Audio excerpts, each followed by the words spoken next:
bringing Israel to the world. This is IBN News. With News of Israel, I'm Susan Michaels.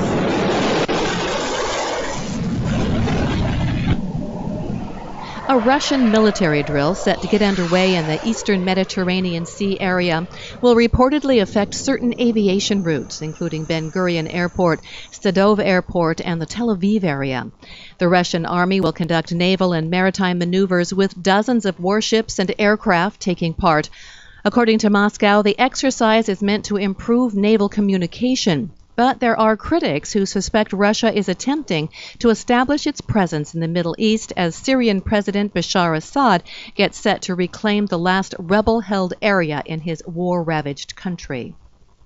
During his visit to Israel, Philippine President Rodrigo Duterte visited Yad Vashem, Israel's Holocaust Museum.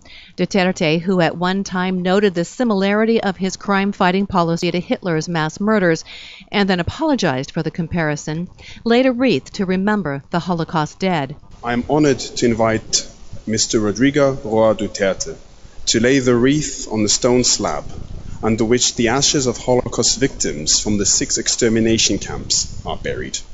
Duterte visited Yad Vashem with his daughter Sarah, who is from his first marriage to a Jewish woman, which also makes Sarah Jewish by religious tradition.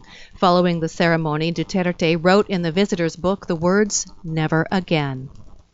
Following the destruction of thousands of acres of farmland by fire over the past few months, a group of Israeli farmers has filed a war crimes complaint against Hamas. Farmers say prosecutors must investigate Hamas leaders for allegedly issuing orders to Palestinians to deliberately set fire to fields in southern Israel.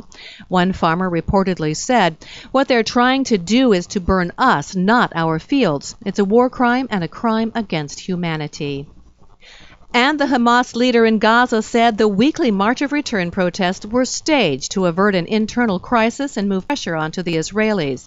Yahya Sinwar openly stated at a Hamas conference in Gaza this week, after the reconciliation efforts between Hamas and Fatah reached an impasse, a number of factions planned to cause an internal explosion in the Gaza Strip, but the March of Return thwarted the plan. I'm Susan Michaels. IBN. Israel Broadcast Network.